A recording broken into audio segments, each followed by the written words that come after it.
نماز میں کوئی نقص نہیں آتا ہے، نماز میں کوئی کمی نہیں آتی ہے، نماز ٹوٹتی نہیں ہے بلکہ نماز مکمل رہتی ہے۔ بلکہ تو بھلا خود انبیاء کرام علیہ الصلوۃ والسلام بلکہ نبیوں کے امام جناب رسول اللہ صلی اللہ تعالی علیہ وسلم کا اگر کسی کو نماز میں خیال آ جائے تو اس کی نماز میں کیسے خلل واقع ہوگا، اس کی نماز میں کیا کمی آ جائے گی۔ سبحان اللہ، سچ یہی ہے کہ حالت نماز میں نبی کی تعظیم کا خیال آنے سے نماز ٹوٹتی نہیں بلکہ کامل و اکمل ہو جاتی ہے۔ کسی عاشق نے کیا خوب کہا، کیا کیا کرم کیا تیری یاد نے مجھے آ جگایا نماز میں، کیا کرم کیا تیری یاد نے مجھے آ جگایا میری نماز میں، میرے وہ بھی سجدے ادا ہوئے جو قضا ہوئے تھے نماز میں۔ اللہ اکبر، یعنی نبی پاک کی یاد اگر نماز میں آ جاتی ہے تو غفلت کی نیند اڑ جاتی ہے۔ اور سبحان اللہ، نماز کا تحفہ بھی تو نبی پاک نے ہمیں دیا ہے، نماز کی تعلیم بھی نبی پاک علیہ الصلوۃ والسلام نے ہمیں دی ہے۔ تو سبحان اللہ، یہ ہے جناب تبرکات کی حیثیت اور تبرکات کی برکت۔ اللہ سے دعا کرتے ہیں رب کریم ہمیں مکہ پاک کی حاضری عطا فرمائے، حج کی سعادت نصیب فرمائے، مقام ابراہیم کا دیدار نصیب فرمائے اور مقام ابراہیم کے پاس نماز ادا کرنا بھی نصیب فرمائے۔ ہاں، ایک مسئلہ بتا دیتا ہوں، جب یہ فضیلت سنتے ہیں نا تو ہمارے کچھ حاجی صاحبان سمجھتے ہیں، چاہے وہ عمرے پر جائیں یا حج پہ جائیں، کہ جناب اب تو بالکل مقام ابراہیم کے پیچھے نماز پڑھیں گے تو نماز ہوگی ورنہ نماز ہی نہیں ہوگی۔ تو اب اس کے لیے وہ جناب طواف روک کر 4-5 بندے ہاتھ باندھ لیتے ہیں کہ نہیں بھائی ادھر ہی نماز پڑھنی ہے۔ اب اس پہ ہزاروں لوگ گزر رہے ہوتے ہیں اور اب ماشاءاللہ طواف میں تعداد بھی زیادہ ہوتی ہے، تو اگر مقام ابراہیم پر آپ کو جگہ نہ ملے تو حرم پاک میں جہاں بھی جگہ ملے آپ وہاں پر واجب الطواف جو ہے، جو نماز کے نوافل ہیں طواف کے، وہ ادا کر سکتے ہیں، وہ کہیں بھی ادا کر لیں، مقام ابراہیم پر جا کر ادا کرنا ضروری نہیں ہے۔ بہرحال میرے پیارے اسلامی بھائیوں، حضرت ابراہیم کا ذکر خیر ہو رہا ہے۔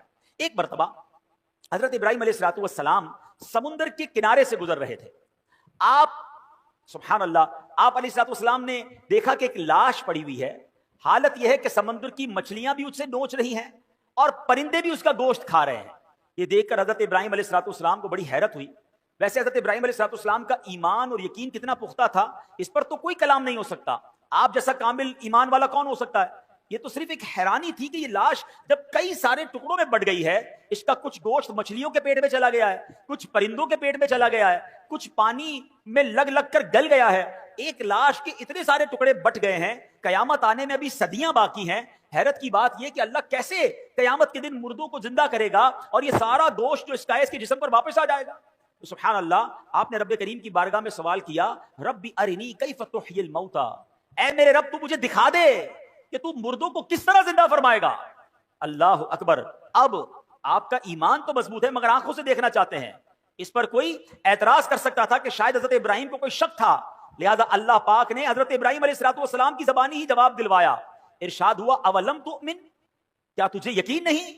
حضرت ابراہیم نے عرض کیا بلا ولکن لیطمئن قلبی، یقین کیوں نہیں مگر یہ چاہتا ہوں کہ میرے دل کو قرار آ جائے، اپنی آنکھوں سے دیکھنا چاہتا ہوں مولا تیری قدرت کیسی ہے۔ سبحان اللہ، میں دیکھنا چاہتا ہوں، مجھے علم الیقین حاصل ہے، مجھے عین الیقین یعنی آنکھوں سے دیکھ کر مزید پکا یقین حاصل کرنا چاہتا ہوں۔ سبحان اللہ، رب کریم نے کیا حکم دیا، رب کریم نے یہ خواہش کیسے پوری فرمائی؟ فرمایا ابراہیم 4 پرندوں کو لو، ان 4 پرندوں کو اپنے ساتھ کچھ ہلا بھی لو، اب ان 4 پرندوں کو ذبح کرو اور ان سب کا قیمہ بنا کر 4 کو ایک دوسرے کے ساتھ ملا لو اور ان 4 ٹکڑوں کو مختلف جگہوں پر رکھ کر انہیں پکارو۔ اللہ اکبر، حضرت ابراہیم نے کیا کیا؟ 4 پرندے لیے، ایک مور لیا، ایک مرغ، ایک کبوتر اور ایک گدھ، ایک روایت میں کوا، یہ 4 پرندے لیے، ان کو جناب ذبح کیا گیا۔ ان 4 کے سر حضرت ابراہیم نے اپنے پاس رکھ لیے اور ان کا قیمہ بنایا، قیمہ بنا کر 4 پہاڑوں پر الگ الگ رکھ دیا۔